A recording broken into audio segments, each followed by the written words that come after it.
خدمت همراهان همیشگی ناجوان. یه بار جدید سنگ برامون از معادن کاولن خراسان رسیده. ظاهرشون سراسر گچی هست. تکه های شفافی رو که توی فیلم ملاحظه میکنید سنگ گچ یا ژیپس هست. خب سنگ گچ هم که جز سنگ های قیمتی نیست. کل این بارخونه رو هم که میبینید به همین شکله.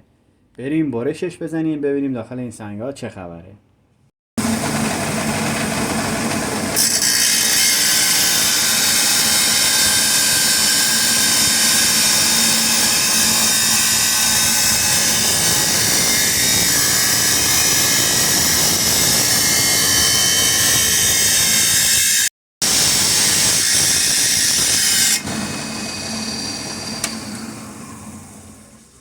خب این سنگی رو که با هم دیدیم عقیق آبی خراسان با نقشای زیبای شجر.